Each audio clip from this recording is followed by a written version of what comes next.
Ladies and gentlemen, welcome back to the Valley of the Suplex. We are back in action again. Got a lot to talk about. A lot of stuff going on in the wrestling world. We got new belts, new tag team champions. We got all sorts of fun. Crown Jewel, it happened. That's all we got for that. But anyways, Chris, my man, how we doing tonight? Doing good, Niko. Glad to be back. It's crazy how much can happen in 6 weeks as we had our brief hiatus. But, man, honestly, I'm excited to dive into it and see what's been popping off. Yeah, it's been a nutso couple of weeks. A lot of things I thought were going to happen didn't happen. I was kind of hoping for an Alexa Bliss return here. I was hoping for Crown Jewel to be worth a damn. Unfortunate. But did you really expect Crown Jewel to be anything? No, we know what that is. That's a payday for WWE and a Prince's birthday party all in one. So, honestly, yeah, with all the stuff around we have a belt, a new belt, this belt. They really wanted us to know they had a fucking belt, only for the belt to stay in Saudi. Yes, that's the first thing I was like. So the Prince made these for himself, so he can just have them, so he can go down and look at them, and probably go stand in the mirror in his bathroom and be like, I am the champion. Like, yep, that's exactly what that was. That was made for the Prince. He said, of that, like 20 million I gave you, just go ahead and make me a very bejeweled belt. They were, yeah, man. I mean, just the most gaudy. Like, I love a flashy belt. I have the John Cena spinner belt in the background. That was my favorite belt as a kid. This is too much. Yeah, the fact that they shoved that down our throats made it kind of hard. Obviously, like, congrats to Cody and Liv Morgan, who get this weird MJF like championship ring now. If that's really all that came out of this. I don't know, man. I have my own feelings about the Saudi shows and all that kind of stuff, but Crown Jewel happened. That's what we got. We'll layer air horns over that later. yeah. But yeah, moving on from Crown Jewel, we had some very interesting developments. I have my ear to the X-verse, I guess you can say, as far as like wrestling Twitter or X-verse is concerned. You start to like see things like small rumblings, Motor City Machine Guns. You heard the rumbles before with AEW. As a matter of fact, I think they like briefly appeared on AEW television. I may be mistaken on that one. That may be a fever dream, but you start seeing Motor City Machine Guns on the WWE. You've seen it enough times and you go, okay, Motor City Machine Guns are probably going to WWE. That, in fact, did happen. The Motor City Machine Guns made a triumphant debut. I will say this, Chris. I've been watching wrestling for a while. If they don't give pyro out like they used to. Like, I don't know if you remember, like Dave Bautista, man, would come out and do the machine gun, yeah, and it'd just be, yeah, dude. And then yes, one big bang. Goldberg had like the smoke inhalation. Like there was so much pyro involved in like wrestling. And it seems to be like now the big names get it. So your like Damian Priest, your Rhea Ripley's, Gunther gets the smoke effect. Like, when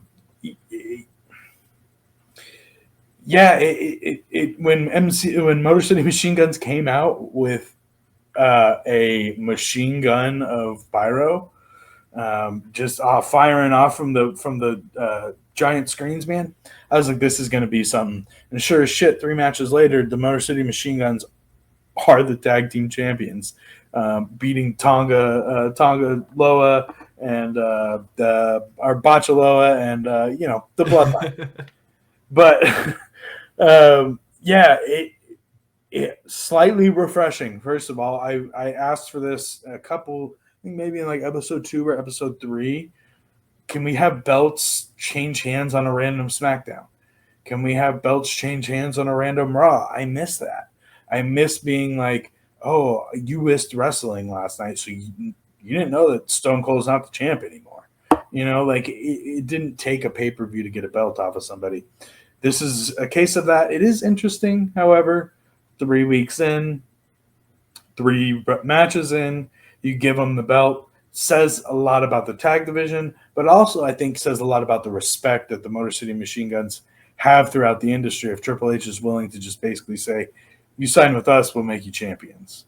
I don't know, man. I think that's a nice little turn. I think the fact that we have to now be attentive week in and week out. We were talking pre-show a little bit how I now like to just turn on wrestling to fall asleep.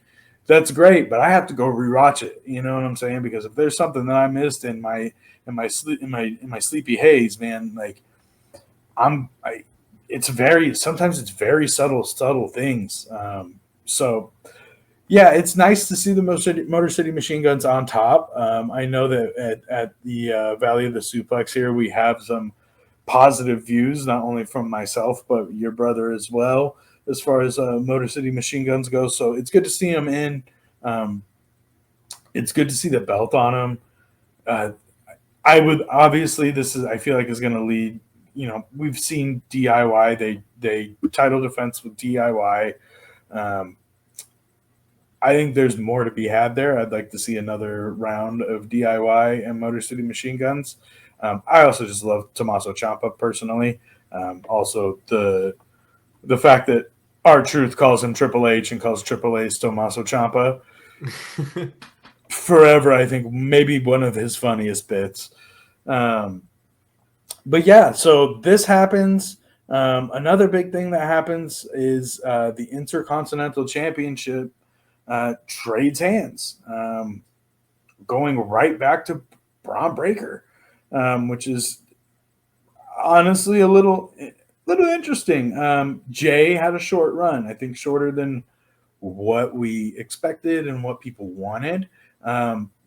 Little did we know at the time that it was definitely setting up for something here down the road. But I love Braun Breaker. Dude is a freak athlete. To watch him run ropes and spear people, and he's a damn good wrestler, and he's actually improving a lot in his promo ability. Him on the mic lately has been cool. He's definitely had a little bit of dog in him, which is nice to see. However, I did catch this last episode of Monday Night Raw, which would be, God, I don't know, the 18th or something like that, of November. And if you watch the intro, Braun Breaker walks in, sunglasses on, belt around his arm, from a closed garage. The garage was fucking sealed shut, man. He's walking from nowhere, just toting a luggage bag behind him. It's one of the most classic WWE, like, oh shit moves. I'm sure the camera came too quick, got to that too quick. But man, yeah, love Braun Breaker as the IC champion. Honestly, like, I think that, like, for me, he's a more imposing threat to a championship, especially with Cody's not small by any means, but when Cody stands next to Braun Breaker, Cody's not looking the beefiest. So, I think him having like these title shots are good signs for WWE. That, and they went and put it back on him immediately. There wasn't a like, well, should we give it to Sheamus? There was no like real tease as to who this was going to be. It felt like a match that Jey Uso was going to win. He didn't. Everybody was shocked. I mean, you can kind of even see it in this graphic, man. If you look right over Braun's shoulder, opposite of the title belt, there is a person there who has got their hands to their mouth. And what I'm assuming is probably shock, just because no one expected Jey to drop the belt. But yeah, I mean, where are you at with this, man? What are we thinking of Braun Breaker? Man, I think there's a reason that he got the belt back. I mean, I totally agree. Like, it's interesting, right? That he had the belt, he lost the belt, and then it just shows it's not one of these things where, oh, everybody gets a turn, everybody gets a shot. They're really gonna lean on their superstars and their big names that can perform and be entertaining. Obviously, World Wrestling Entertainment, like. I like what he's doing, man. Honestly, I think even with the Motor City Machine Guns, you bring them in for a reason, and like you said, it's really awesome to see that you can tune in on any given Monday or Friday and see a belt change hands. Where I felt like for a while there, it just seemed like you had to wait for the pay-per-view every single time. So I like Braun, man. I think it's good that he's got the belt again. I think there's going to be some interesting storylines that can come off of it. Because like you said, Bloodline has a lot going on, kind of had to free him up to be able to go do that stuff. So now sky's the limit. Yeah, man. And like kudos to Triple H and creative, because look, at the end of the day, do I feel like they kind of gave Jay a sympathy title? It is kind of what it feels like. It does slightly feel like, here you go. This was for your hard work, but it's 3 weeks worth of work. I do feel like Jay deserved a little bit better than that. I don't necessarily like him being rebooked into being he's not a tag team partner, but he's gonna be in Survivor Series. We know this now. He's not main event Jey Uso. They still call him main event Jey Uso, but like when you see him with Roman, when you see him with Jimmy, you think Bloodline, you don't think Jay. So for me, this unfortunately feels like Jay took a step back into a supporting role. But if they're going to put it on anybody, Braun Breaker is the man. So put it on Braun. Let him wear your gold. I have no problem with it. Coming off of that, we had, look, the women's division is so flooded with talent right now. We are really like in a cool era where the women's division isn't just tits and ass. It's nice. It's nice that we have athletic, like women who wrestle, and they're not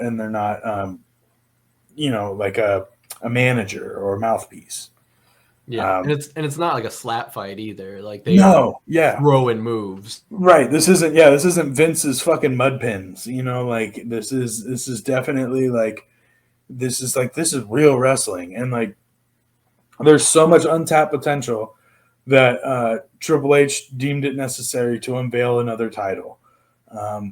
I personally agree with this. I think that to have a U.S. and mid-card title, a U.S. championship for the women, I think we're there, man. I think that like the division has shown, like Chelsea Green, one of the hardest workers in that women's division. She's on top of her character. Her gimmick has gotten over. She's incredibly athletic in the ring. You have people like, Ivy Nile is currently like just mixing around with American Made, but she's damn good. You have, you have a huge mid card with Bayley, and Bayley's a main eventer, yes, but like maybe now Bayley's more of a mid carder now that we have a mid card title. Nia Jax, once she's done with it, could be a great North American women's heel.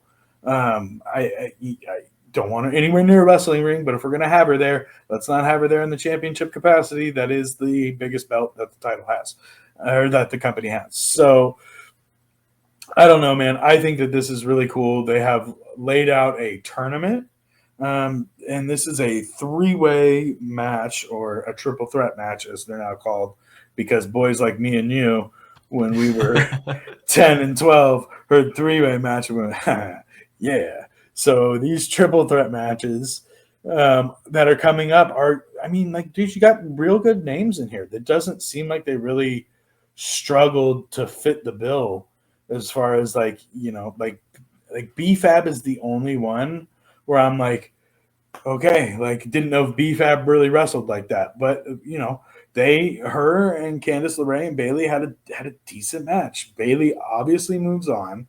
I mean, shout out Candice LeRae. I think she's one of the more underrated wrestlers in the women's division. Her gimmick tends to not get over because I don't really know what it is, but I know Candice LeRae outside through Johnny Gargano's vlogs, and she is one hell of a worker. But Bayley, obviously, they're gonna. My guess is that they're probably gonna push Bayley into, depending on who comes out of that lower bracket, probably the finals. I'm assuming, unfortunately, when I saw this bracket, I was disappointed as a Chelsea Green stan because I look at that and I go, Bianca's not gonna lose. Like, in kayfabe, Bianca Belair and Chelsea Green are in the ring. We kind of know which way that one's probably going. It's going to be Bianca Belair, unless Chelsea Green gets some sort of help from Piper Niven. There's a huge setup here that WWE likes to do frequently, which is tag team partners soloing off against each other. I don't know, Chris. I feel like this has the tendency to possibly be the breakup of one of two tag teams. I'm guessing it's probably going to be Bianca and Jade that's going to set a seed of distrust, because I'm assuming that Bianca and Jade are probably going to be the ones that end out on top here. I know that maybe that's a crazy prediction, but I don't know. It's hard not to belt Jade in any way, shape, or form. Yeah, no, I agree. That is an interesting angle. I could see it, honestly, because that's the T, as the kids would say. If you pit tag team partners against each other, I mean, looking at this bracket, I do agree, like, if not Bianca, probably Bayley, but I could also see Chelsea Green winning that match just to not break up the tag team, depending on how much they're liking that, what other prospects they have of putting a different tag team in the women's, title there, or, how long, because if they go head to head and one of them wins it and they're still the tag team champions, then they're going to have to fight together to defend those belts. And then does one, whoever loses, do they hold a grudge? So that is a very interesting angle. I'm almost leaning towards that not happening, though. I could see Chelsea Green winning that match. I agree, Bayley in the final. I think Tiffany Stratton obviously still holds the Money in the Bank, and we saw yet again another fake or failed cash-in attempt via Nia Jax. What was it? Was it Dom who drug Liv out of the ring and saved her ass there? Yeah. Yep. So I think because she still has the Money in the Bank, I mean, that's another angle. What if she does win the United States belt and then still has the Money in the Bank? Does she try and double up on belts? I don't know. And out of that bottom bracket, though, like between Naomi, Tiffany, and Elektra, who would you have coming out of that one? WWE likes to push Naomi. Naomi's a great wrestler. I think you have to have Tiffany win. I think, yeah, I mean, I guess you don't have to because she does have the Money in the Bank. But if it's Tiffany and Jade that are in the semifinals there, then that guarantees that someone, like one of those two, is going to be in there, and then both of those create storylines and then builds anticipation. So honestly, you might be right. I could very well see Tiffany coming out. Yeah, I would like to see, the way I'd like this to play out is Jade Cargill, Tiffany Stratton. Obviously, Bayley's been selected. I'd love to see Chelsea Green there. I'd hate to see Chelsea Green there as well because it just means she's going to lose to Bayley. But yeah, like I do like the idea of that. I don't know, man. I think you're probably right. I don't think that there's going to be a tag team breakup in the form of Bianca Belair and Jade Cargill. I think the more practical one is probably Chelsea and Piper, just because they've set like seeds of dissent. Don't think Chelsea and Piper are getting to the finals of the North American Women's Championship unless it's like a whole Chelsea gets help from Piper, Piper gets help from Chelsea, Piper, Chelsea help each other again, and then like they essentially have to rig the entire thing which is very possible. I mean, they are heels, and Tiffany or Chelsea is shiesty. She definitely will post some shit if she can. But yeah, I think honestly that's probably gonna. My fear is that it's Bailey. I it's gonna be what I think it's gonna be is a little stat stuffer. It's going to be first North American Women's Champion. In her illustrious career, she's won. She's done great things for WWE, but I don't think right now we saw that Bailey has a program that operates well with a belt. I mean, I don't know, man. Maybe it's just me, but I felt like her whole championship run previous to Nia Jax was really kind of not good. Yeah, no, that's a good point. And so there's a reason they took that off of her. So for them to just turn around and give her a mid-card title is like, I don't know. It could happen, but you're right. I think that's what makes this even more intriguing is that there's just so many different angles, so many different possibilities where I think they'll be able to spin it. And honestly, like, I don't know. I wouldn't honestly be surprised if it's like a week-to-week basis on if they even have. I don't know how far in advance they plan all this stuff, but if they kind of gauge like the reaction and have different things going, like, I don't know, man. This is very interesting. I think honestly, if I had to guess, I think everyone's going to be surprised. I think it could be two totally random. Like it could be Chelsea Green and Piper, like you said, or Tiffany Stratton and Bailey. So many possibilities. Yeah, it's a big shout out to the women's division for getting to the point where, I mean, like, it's been exponential growth. So, like, to see that these women are in a spot where there's a mid card title, I think the mid card title honestly should have been there all along. But, it's sweet. It's nice that WWE recognizes and Triple H recognizes, because this wouldn't have been a Vince move, obviously, because Vince never made this move. Like we kind of said, the women's matches used to be slap fights or lingerie, clothing ripoff fights. I don't know. Like it was. Go for it. No. I was just gonna say, and it's like we were kind of talking about, pre-show is like seems like the men and women almost get split time now, which I'm here for it. And on top of that, they are actually fighting and doing big bumps and having pretty athletic moves to where you're only going to, in my opinion, expand your fan base by being able to have young girls and women kind of be like, oh, like I could do that. Or like, because back in Vince's WWE, that stuff wasn't for women. Women didn't want to watch women's wrestling back then, but now it's more relatable and everyone wants to see themselves represented in some form or fashion. Well, and I will tell you from at least my side of everything, like I got a 10-year-old kid, man. Like she's invested in the women's division more than anything. She is not nearly as invested in as she calls them, the boys, as nearly as much. So like, when we talk wrestling, we're talking Liv Morgan, we're talking Bailey, we're talking Becky Lynch when she was active. Also, where the fuck is Becky Lynch? Yeah, we'll love to see you, Becky. Come on back. But yeah, man, it's nice that like I, as a big dork, have the ability to make my daughter a big dork by sharing, wrestling, and I'm not ashamed to show her, any of these women wrestle. It's not what it was. So shout out to these girls and shout out to the women before, Becky, and I know Bailey had a hand in it, Sasha Banks, like Charlotte Flair. They all really were the four horsewomen that pushed this whole thing to the forefront. But even before that, you had Trish Stratus and Lita, who were, I mean, not terrible in the ring. Lita was ahead of her time with being like a woman with the acrobatics. So, this has kind of been brewing for a little bit. It's nice to see the women get the kudos they deserve. Next, we're going to talk Bloodline, man. We got to talk Bloodline. It is, just as we were talking about a pre-show, it is November, December.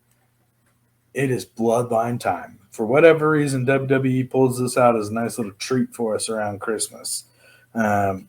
We saw the return of Roman Reigns, obviously, the OTC, the only tribal chief, or the original tribal chief, or whatever you want to call it. I believe he said only tribal chief, but I think everybody's got original tribal chief in their head. That's just what it's going to be. But yeah, it's like, Roman Reigns coming back, having to interact with Jay and Jimmy. Like Jay not even being in that universe, really being on SmackDown or being on Raw, doing his whole main event Jay thing. Like the rekindling somewhat of the bloodline that started to happen with Jimmy and Roman, and Jimmy comes to save Roman, man. That was like a big deal. Like Jimmy unmasked himself and gave like the craziest maniacal look in his face. Yeah. And it was like, man, it was a moment. You knew who it was. You knew who it was all along. You saw that dude's he's got a mask on. Takes off ski mask. Of course it's Jimmy. Or of course it's Jimmy Uso, man. Of course it is. So yeah, it's Paul Heyman told us 2 years ago this Bloodline story was in the bottom of the 5th. I thought there was no fucking way. It's a long ball game. That's what I'm saying, brother. Turns out. Are we in extra innings now, or what does that mean? Shit, I think 2 years later, we might be in the bottom of the 8th, maybe. But yeah, we have been on this show talking about Timu Tribal Chief, Solo Sikoa. We have said that we have not liked the weekend gimmick. They have heard. I don't think he's really worn a red jacket since. So we were all really kind of down on Solo and the Bloodline, especially with Tongaloa and Tama Tonga in there, and them not really being that impressive. Kind of almost. I mean, when you botch your debut, that just kind of says everything you need to know. But little did we know it was just WWE simmering, gave Jay his singles time. All of a sudden, Roman and Jimmy are together. Jay doesn't have a championship. There's no way that Jay comes. Well, not so fast, my friend. As one of my favorite TV personalities, Lee Corso, would say, not so fast. Because what are we looking at, man? I'm turning on the TV nowadays, and there is a television that's got Roman, that's got Jimmy, that's got Jay, and that has Sami Zayn standing tall in it.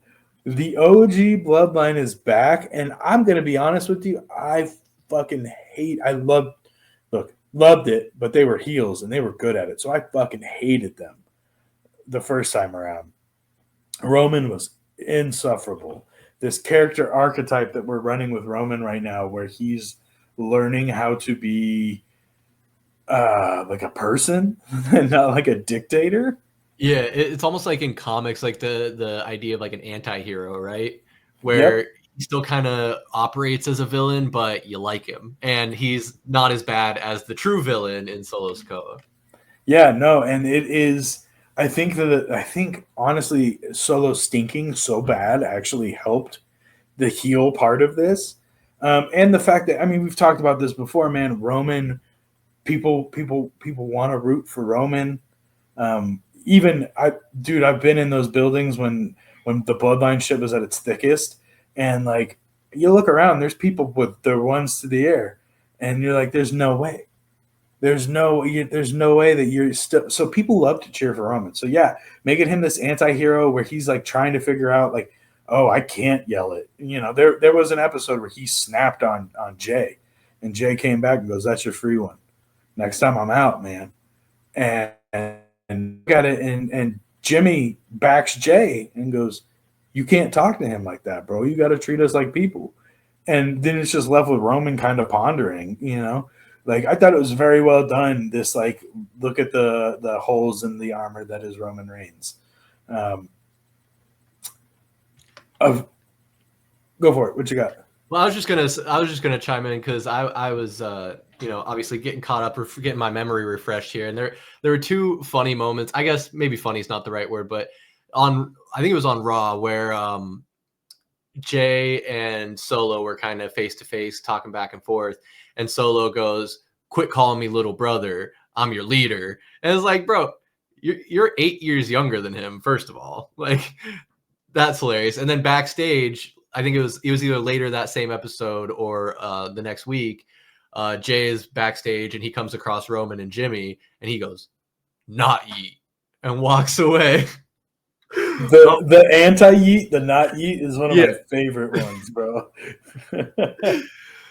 Oh, just like how long is Jay gonna ride out the yeet? Like I feel like as far as I don't know if that's Gen Z or Gen Alpha slang, but I feel like that's already almost a year old, and the internet culture moves so fast now.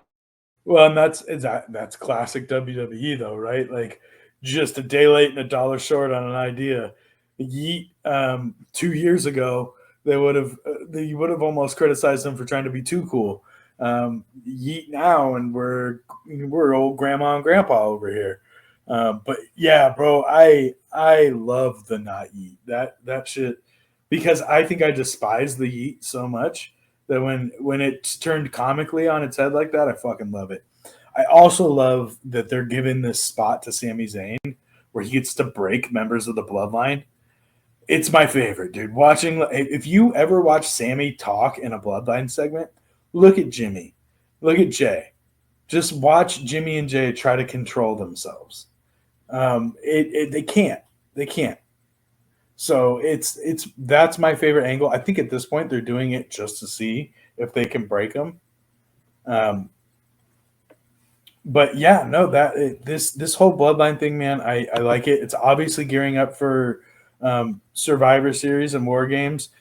And man, talk about read my mind here. My man puts up the picture with Paul Heyman. Paul Heyman, there was a phone call made at the end of last SmackDown. And we're all led to believe Roman's calling the wise man. That's what he says. He says calling a wise man. And so Paul Heyman is, he says call a wise man. We haven't seen Paul Heyman since he took the bump through the table, which is classic. Paul Heyman takes like about one, maybe two bumps a year. And that's all his doctor will let him do. He's like yearly checkups. Like, all right, you got 2 this year. Make them count. Make your bumps count. So Heyman goes through a table or some sort. Takes a chair to the back. I don't know, something. But he makes a phone call, and it says your call cannot be connected. Nice. I like that. Why? Because the last time we saw Solo and Heyman in the ring together, he took Paul Heyman's phone out of his hand and smashed it. Because if you remember correctly, Paul Heyman was looking to get out. He was being mistreated by Solo. He was being abused by Solo. He was looking for any way out. I've seen some rumors that people believe that the 5th person might be CM Punk, just because CM Punk is such a Paul Heyman guy, that he would come to the defense of Paul Heyman. The fact that they haven't been able to find a 5th, and they've been making it this like thing in like passing by segments where it's Sammy with no volume talking to LA Knight, and LA Knight being like, fuck no. Why would I do that? I'm no business whatsoever doing any of that. I think it's a nice little curve. Like I said, we always do this, like, who is the 5th member reveal. We got it with the Women's War Games when Rhea Ripley came out and headbutted the shit out of Liv Morgan, looking like Richard Hamilton. You're right. You're looking like a fucking 04 Pistons. Like Zinedine Zidane out there. Yeah, bro. Jesus. Batman LeBron came out and just headbutted the shit out of Liv Morgan, which, from what I know, her orbital fracture was real. So, like, there's the fact that she's putting her head anywhere that close to somebody else, even shield or not, like, like there were x-rays, dude. She had blood up like place where you're not supposed to. It was not a good looking x-ray. But yeah, they do these big reveals, so we'll have to see who is the Bloodline's fifth and who is Timu Bloodline's fifth. Well, that was answered for us on Raw this past week. Bronson Reed is going to be the fifth member in the War Games Survivor Series for the Timu Bloodline. I like that we're pushing Bronson Reed. I really do. I like the fact, look, him and Seth, the match at Saudi was good. I thought that was really well done. The matches since then, I thought were good. I'm a big Bronson Reed guy. I know some people aren't, but like I don't think you go to New Japan and pin Okada if you're not like a big Bronson Reed guy. So yeah, I mean, as you see here, we have literally Timu Bloodline and Bronson Reed standing tall over Roman Reigns. There was almost like an Avenger-like face-off where like you were like looking at like Bloodline, 1 versus Bloodline 2. It was very like cinematic, and you can tell that they have like someone who's been in movies running their whole shit now, because there's a lot more like imaging and theming behind things. I don't know, man. Whoever the fifth is for OG Bloodline, I think honestly, and this is just my theory, so feel free to jump in, but like I think it's going to be Seth Rollins, just because 1, the history with the Shield, and 2, he's so pissed off that he lost that match to Bronson Reed because of Solo Sikoa, that it seems like something that Seth frickin' Rollins would be to just jump on a side to spite his competitor. I think I could totally see that, because wasn't it Braun and Bronson that kind of had they had to be separated by security, and security were virtually useless in trying to do that. So I think that makes the most sense for my money. I mean, I think anyone else you plug in there is either going to be like a shocking return, or it's going to be him. I mean, can you think of anyone else who would fall into that camp of a shocking return? I haven't heard any rumblings. I haven't heard any rumblings, but the shocking return, and this might be playing the card too early, which is why I don't know if it's going to be there, but like, if you're sitting there and you go, I called Paul Heyman, it didn't respond, I got to make one more call, let me make the call. You make the call, you keep the call secret. You go, don't worry, Roman says to the rest of the guys, don't worry, our fifth is going to be there. Don't worry.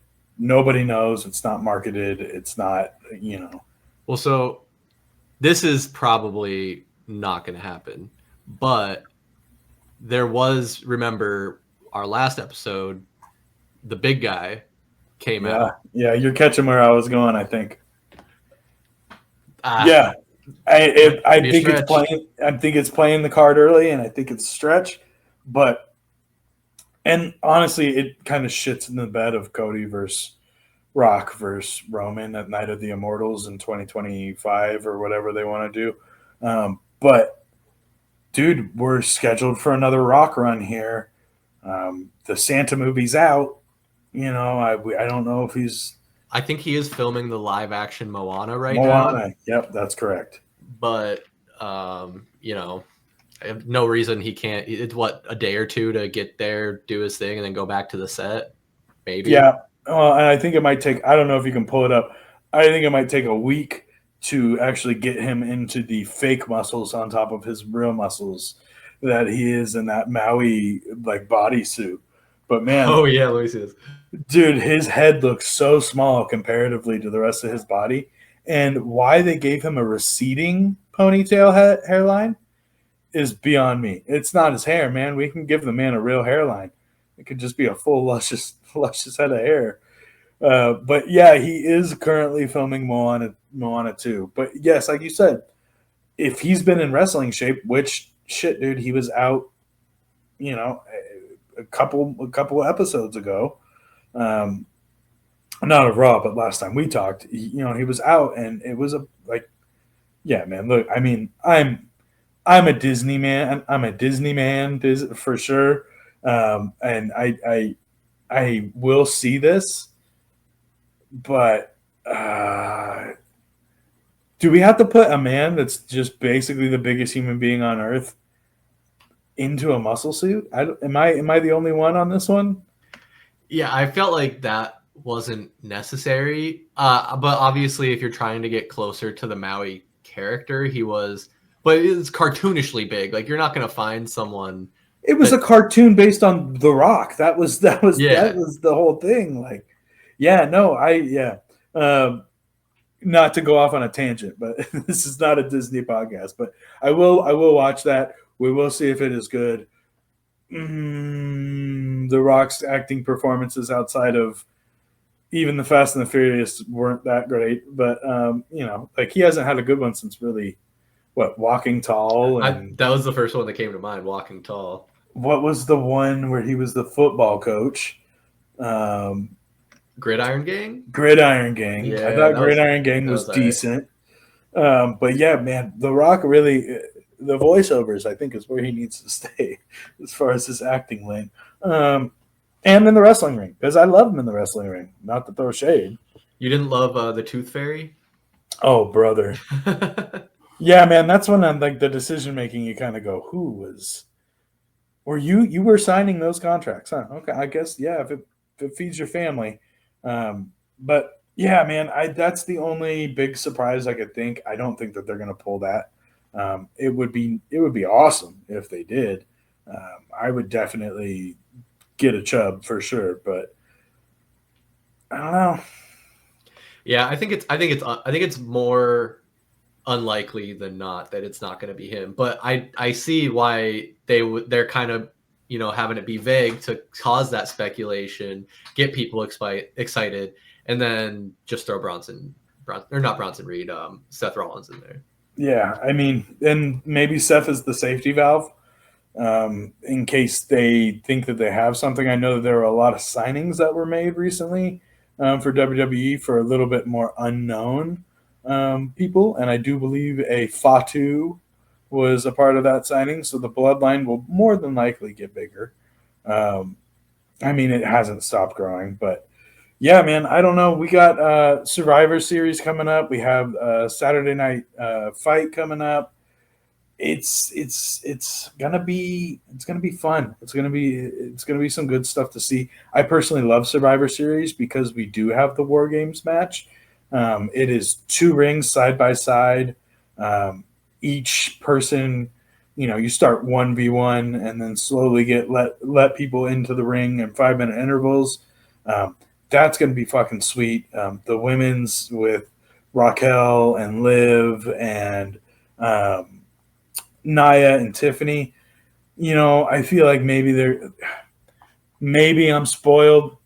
Maybe I am with the fact that we've had Bloodline War Games the past 2 years. It's really easy to do like a Bloodline War Games when you have the story. Yeah, because it makes it seem like the team is less of a hodgepodge of random players, Yeah, it does. And that's what, unfortunately, the women's kind of feels like is a little hodgepodge. Obviously, I alluded to it earlier. The 5th women on the babyface side is going to be Rhea Ripley. Could we have made that a bigger return than what it was? Maybe. I also don't think that injury was expected. I think that she actually, she definitely got hurt on accident. So I don't think anybody was planning on a Rhea Ripley return. So it makes sense that it would happen on Raw or whatever. I love the fact that we are showcasing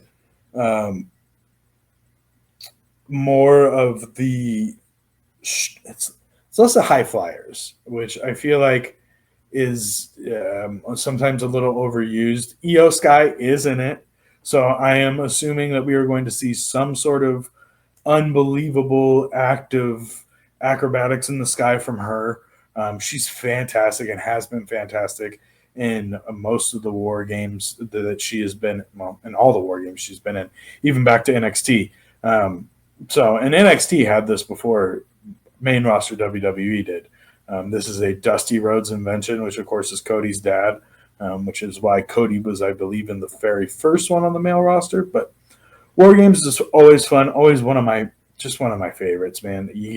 Anytime you get two rings and a cage with no rules, it's bloodshed, and I love a match like that. So we got some things coming up, and we'll venture off on to a little bit off topic subject. Chris, did you watch the Mike Tyson Jake Paul fight? I tried when it wasn't buffering or kicking me out, but I had it on. Yeah, I did as well, as I was getting kicked out and it was buffering. You know what that made me real nervous for? When the WWE is going to be live on Netflix. Yeah, Netflix better get their shit together, man. Did you hear the NFL called to check in, and they're like, because they're going to be streaming, Christmas games? Christmas games, bro. Yo, Netflix, you good over there? Like, oh, yeah, we just bought double, triple server space. Like, dude, I mean, literally Jake Paul said, he came out and mentioned that 6.6 million people were watching Antonio Brown's illegal stream of my fight. That was more than the NBA playoffs. I was until it got shut down. I'll be honest with you. I was watching it on X. Yeah, bro. I mean, honestly, Netflix, we cannot have that. Monday night from SoFi is on, I believe, it's January and sometime in January. It's going to be an electric night. It's not in SoFi. It's in the new Intuit Dome. So you know for sure that it's going to be a big deal. That's the new stadium. For those who are not familiar, it's a new stadium that the Clippers built. I am excited to see it come to Netflix because we don't have ratings, which means that I can hear my wrestlers cuss, my wrestlers can bleed again if it's fitting for the story. Obviously, it doesn't need to be 98, 99, 2000, 2002, where it was just Crimson Mask for no reason. Upon no reason. But man, stories like the Bloodline, we should see some sort of blood in a Bloodline match if it's going to be Roman versus everybody or Roman versus Rock or whatever it's going to be. That Monday Night Raw, I have my eye on that one because it is it's going to be a big night. There's either going to be a return or we're going to see legends. They're not going to let a premiere on a new network falter. Exactly. I think I agree 100%. They got to do something big to capture the attention of everyone, get everyone interested. And that's even more stressing the point where they have to have their streaming up to snuff for this, to where if you have a big audience tuning in for the first time, new product on Netflix, and then it falls flat, how many people are not going to go back and try it again? I mean, there's already probably a lot of people that are like, well, next time Netflix has a live event, I'm not going to watch it. Now, this is the Mike Tyson Jake Paul fight. It wasn't the first time Netflix has done a live event. I think the first one, correct me if I'm wrong, was the Tom Brady roast. I think that they had a Chris Rock stand up before. Oh, that's right. They did a couple stand ups too. So, yeah. But obviously those aren't, and that's probably why they felt comfortable with what they had. They're like, oh, we've done this before. Yeah, it'll be just good. Like that. But then when worldwide, probably 100 million plus are trying to tune in all at once, they're like, oh shit, we can't do this. And just real quick, aside from the streaming issues, I think it's good that obviously Netflix's streaming has only been going on for about 10, not even 15 years yet. But could you imagine what a Vince McMahon WWE unrated would look like? Oh, Jesus. As long as I don't see any dong, I'm here for it. Yeah, I mean, think about Val Venus on the Netflix era. No, thank you. I mean, dude, I was just searching vintage shirts the other day, and Val Venus vintage shirt came up. It is literally written in semen. It is the artistic expression of semen in word form on a shirt. Yikes. That's what the WWE was putting out back then, and it was on general television. Could you only imagine if Vince got his hands on Netflix or something like that? That is super funny. I didn't even give that any credence, but yeah, that's funny as hell. Yeah, man, it'll be. Oh, yep, there it is. Is Jesus that it? mercy. Locked Yep. and ready to unload. Oh Yeah, my bro. god. It just dripping. Yeah, excretion. Yeah, yeah. That was that, dude. That was. I mean, those were the fights. It was the first woman in her bra and panties loses, and Val Venus was coming out in a towel and making sexual innuendos, and even The Rock would, The Rock was well known for saying some wild stuff as well. So yeah, thank God we don't have that. It'll be nice. Honestly, Triple H was a part of that era. So it'll be very interesting to see what Triple H does with no ratings. Um, I mean, you do have to give I'm assuming like some sort of Netflix like a heads up that this is going to be TVMA. But I think also Netflix knows what's coming when it comes to wrestling. So yeah, they have Christmas Day to prove it to me, or the Christmas games, Christmas Eve, Christmas Day. Um, and I think it's like a big game too. I think Pittsburgh is playing, if I'm not mistaken. I don't know who's playing, but I believe they're like um, decent games that are going on Christmas Day. So you gotta really hope that Netflix has it figured out. But Yeah, it looks like it's Kansas City, Pittsburgh. Sorry, Kansas City, Pittsburgh, and yeah. then Baltimore, Houston. So, Baltimore, yeah, Houston's going to be a fucking one game. too. Yeah. So, and dude, it's Thanksgiving. So, what do people in America associate with Thanksgiving more than anything but football or Thanksgiving? Excuse me. It is Christmas. Christmas Day games. You're not there, dude. You're at home. You're not at work. You're literally just people are gonna be tuning in. So Netflix needs to be prepared. I'm glad they said they bought server farms, but like, man, I can't do I'll throw a controller through a television if I have to do a spinning circle of death during Raw on that night. Make it through the first night. That's all I'm asking. I'll watch the rest of them pre-recorded, but make it through that night. The other thing that I think will be interesting too is that like we're not gonna have Raw on at 8 o'clock on the East Coast. Well, it's 6 o'clock on Arizona time. So hopefully we're not going to have a whole bunch of shit ruined, which I don't know if anybody who listens or follows WWE, which I'm assuming you probably do. You get your shit ruined living in Arizona on that Mountain Standard Time because it airs East Coast time live. And what they don't tell you is that we don't get it until 2 hours later. It's on a delay. It's not live for us in Arizona. So it'll be interesting to see what happens with that on Netflix. I'm assuming that it's going to be live at 9 Eastern, live at 6, our time. I'm assuming that's probably how they're going to do it. I don't think that they would backlog it, but yeah, man, let's hope that Netflix has the shit figured out because I can't do that, especially if we're in the middle of a storyline or it will be nice to not have commercials. I do know we're going to get some sort of advertisement from WWE.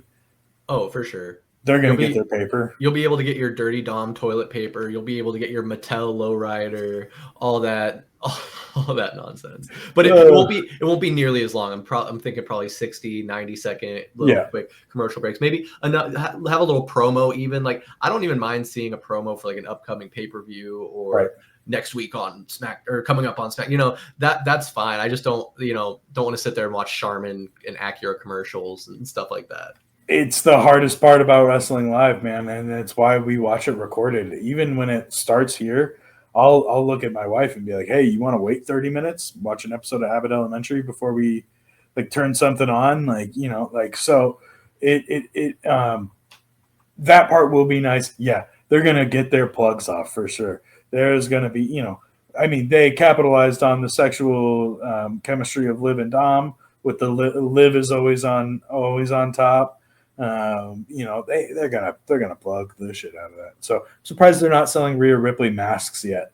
But yeah, man, it's been. I mean, honestly, so much has happened. We did take a hiatus. It's kind of hard to be exact on everything that happened, but I mean, I think we did a pretty good job tonight of rounding pretty much everything up. It's It's been a lot.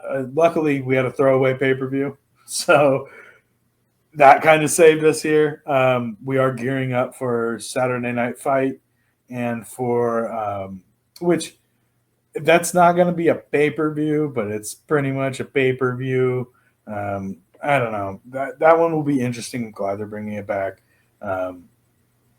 Still to be seen. Obviously, the only thing we know is that the championship for the North American women's title will be on the line there. I don't know, man. It's gonna be a fun couple of weeks of wrestling here. We got Triple H is giving these guys breaks, schedule wise, which I personally love, especially around the holidays. The fact that they're doing double tapings of SmackDown and Raw. Raw is not going to be live every Monday night, which honestly some people have bitched about on the internet, which I find to be... I'm sure, yeah. That's crazy, bro. That's so crazy. Because like these guys deserve to go home and have Thanksgiving with their family. And they deserve to go home and have Christmas with their family. So the fact that Triple H is a, as we would say in the sports world, a player's coach, he is, he's a former wrestler. He knows what it was like under Vince. He doesn't operate in that way, and that's fucking refreshing. So I am looking forward to the winter season, the Survivor Series, and we're going to come out of that, and eventually, I believe Elimination Chamber is going to be around the corner here soon. Personally, one of my favorite pay-per-views. We also have the Royal Rumble coming up. The Royal Rumble will be before that. That is in Indianapolis. We probably should touch on this. John Cena in WWE announced that this will be his last Royal Rumble. We obviously know he's on the retirement tour. I say that with quote fingers because it's wrestling, man. Nobody ever really seems to be done. Even though we know what kind of piece of shit Hulk Hogan is, he still pops up on WWE every once in a while. So if Hogan, who has retired 37 times, and Ric Flair, who has retired 37 times, those guys still show up, you got to assume Cena's going to pop back in at some point. I know his big thing, and he's real stern on this, is that he wants to be able to perform at a high level for the fans. I wonder if the lack of dopamine from the buzz that you get from wrestling is going to kick in at any point. But he's also like kind of found a decent lane in Hollywood. We were making fun of The Rock's acting. John Cena, I honestly think is maybe a little bit better of an actor than The Rock is, or maybe he's just found better roles. But Peacemaker is a fucking fantastic show. That is great television.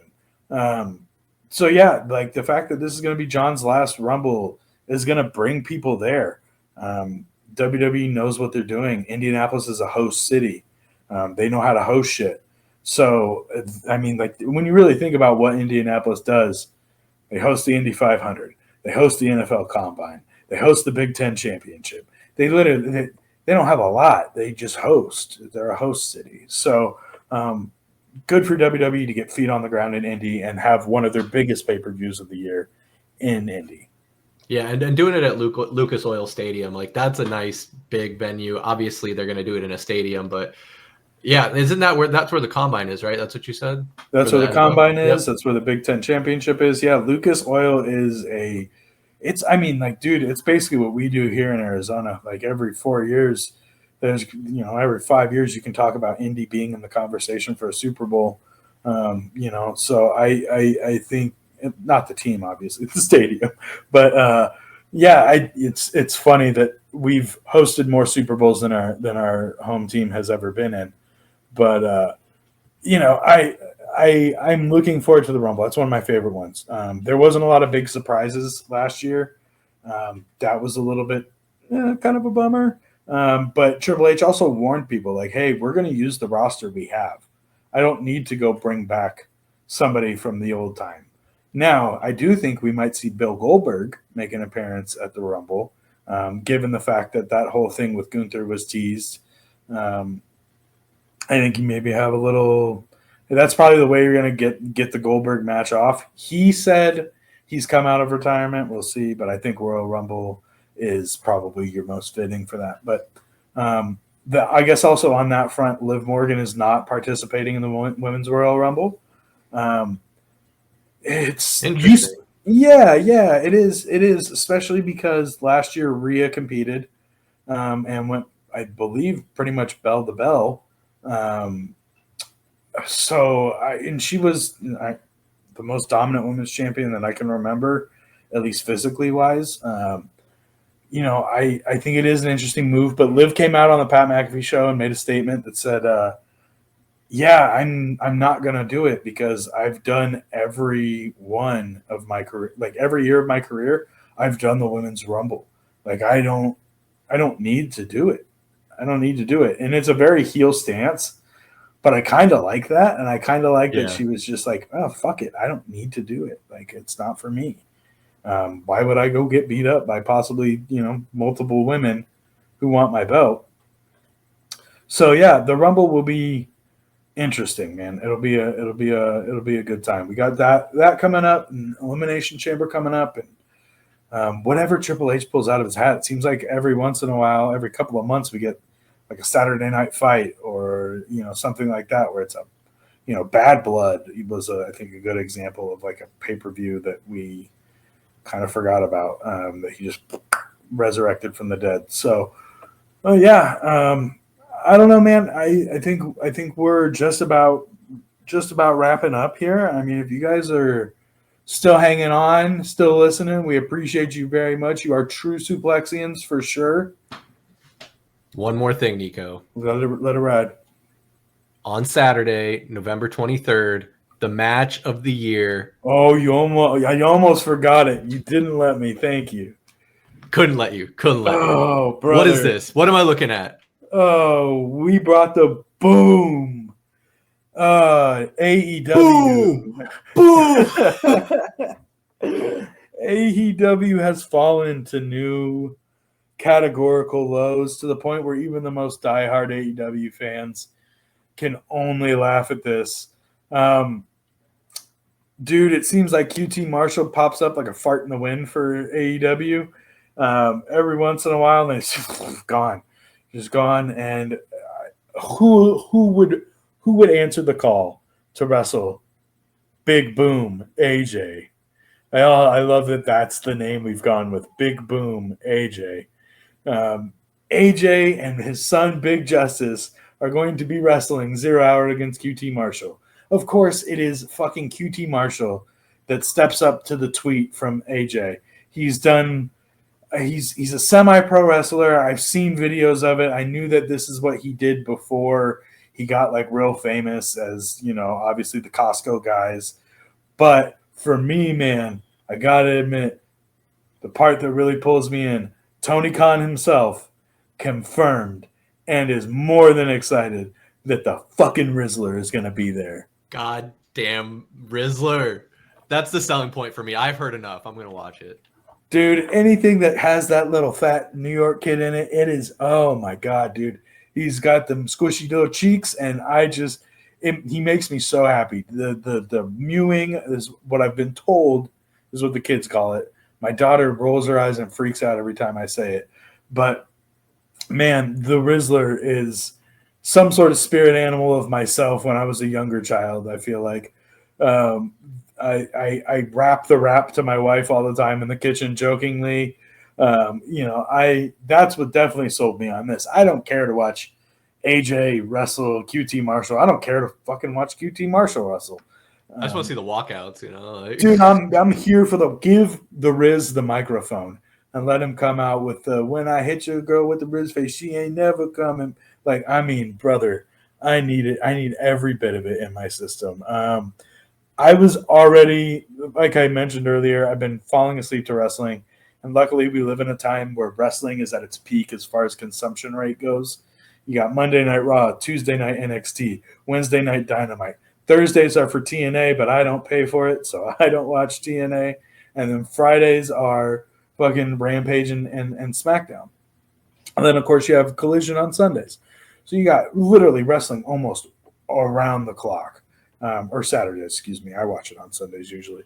But like I've been watching AEW as of late. I can say they are selling out smaller venues. Selling out is not the word I want to use. They're selling tickets in smaller venues because the storylines are not. There's the fundamental problem with AEW is storylines. They have an interesting angle coming with Moxley and the formerly known as Blackpool Combat Club. They are known as the Death Riders now. It's Moxley, Wheeler Yuta, Claudio Castagnoli, and then Marina Shafir plays a very intimidating, muscular woman who doesn't talk. She hasn't said a word, which is fine because she's notorious for the worst ever promo in maybe wrestling history. I don't know if you've ever seen it, Chris. She runs around the ring. Not. Oh, dude, she goes to each corner. Not even each corner, each side of the 4 rings and goes, "You don't know me. You know me. You don't know me. You know me." It's one of the worst promos I've ever seen in my entire life. I love her as a wrestler because she's like a former UFC fighter, like makes everything very believable, kind of the same reason you like Shayna Baszler or Sonya Deville, but like, man, don't give her the mic. So she plays this imposing character. It's very interesting. He'll be fighting Orange Cassidy for the AEW Championship. Orange Cassidy, honestly, one, he's put on some muscle. It's nice to see that he's not just stick and bones anymore. He's definitely put on some muscle. A lot of people have issue with Orange Cassidy because he puts his hands in his pockets and wrestles with his hands in his pockets. And he just is, whatever about whatever. And it's, he's very unenthusiastic. So this whole side of Orange Cassidy where he's like cutting a promo telling Moxley he's going to take the title out of his bag and stick it into his backpack. It's nice to see this side of Orange. As for everything else, man, oh man, it's classic AEW. Rampage is almost an unwatchable show anymore. They've made it apparent that Collision is the secondary television show that is their SmackDown, if you will. Rampage anymore is fucking who are we going to get in a squash match? And then who is it going to be fighting backstage? That's basically what it feels like Collision is. So yeah, that just about rounds up AEW in a fucking nutshell. I love what Christian Cage is doing just because I think the whole dead father thing that he struck gold with in like his first beef where he was like, your dad's dead. That's what I got against you. Your dad raised a piece of shit. This whole thing that he's doing with Hook where he took out Taz and we actually know the dad and him being like, yeah, Taz might as well be dead. And Hook, coming out and like, I mean, Christian's genuinely scared of him. Now he's got the patriarchy with Mother Wayne and Nick Wayne and Luchasaurus, and it's understanding AEW factions is a hot mess. That's just what I've come to terms with. But yeah, I gotta say, not much brewing in AEW outside of that. So that just about wraps us up in general. Thank you for bringing up the AEW portion and specifically the Big Justice. Wouldn't have missed it. AJ match, man. Whoa, baby. That's going to set numbers for AEW Dark. I will say somebody did say that this is AEW going full WCW. It is indeed. And I think it's probably, as we talked about, not to like throw this out here to all our Arizona viewers, but AEW has announced they will be in the Valley February 19th. They were at the Footprint Center last time they were here. Let me tell you where they were, where they're going to be in February. They're going to be at the Arizona Financial Theater, which is a 5,000-seat theater. Man, how the mighty have fallen. This was a real competing factor with WWE. And then Trips took over, put the pedal to the gas, and man, AEW hasn't really had a fighting shot since then. But yeah, if you guys are watching from here on out, or I guess from here until here, we appreciate you guys very much. Like I said before, you are true Suplexians. You have made it the distance. You have gone have gone the rounds, as they say. You've gone 8 with Tyson at 2 minutes, basically, is what you've done. So we appreciate you very much hanging in there with us. We appreciate you hanging through the hiatus, of course. If you are first-time viewers, we appreciate you. Welcome. Come see us. We are here. We will be here regularly. Valley of the Suplex is, of course, a subsidiary of the Valley Sports Plug. Up there. We like and subscribe anything that the Sports Plug puts out. Make sure you subscribe. That way you can get our notifications. You can get our updates for Valley of the Suplex. Next time we see you, we'll have more about Survivor Series. We'll definitely have more about Saturday Night Fight. It's going to be fun, man. Like I said, we're really entering the turn where we get into some really fun pay-per-views, some really big pay-per-views for the company. And as far as AEW goes, we will do some sort of boots-on-the-ground reporting for you guys from the Arizona Financial Center. I do believe at the very least my wife and I are going to go. We're going to try to get maybe Matt and Chris involved as well, see if we can't make it a Valley of the Suplex outing. But, yeah, like and subscribe, guys. We're here. We're here for your wrestling opinions that you didn't ask for, but we're here for it. So we appreciate you guys very much. Chris, as always, man, I love getting into the ring and talking wrestling with you. It is a nice outlet. Appreciate you being here, brother. Anything else you want to add in? No, man, I just want to echo everything you said. It's going to be an exciting next few months, a lot to look forward to, going to be plenty to talk about, and we're going to keep bringing it to you. So like Niko said, like and subscribe for more Valley of the Suplex content. Damn. All right, guys. Enjoy the rest of your day, your evening, your morning, however you're ingesting us. We appreciate it, whether it be on podcast form or whether it be on YouTube. Yeah, man. Well, until next time, we'll see you guys. Enjoy.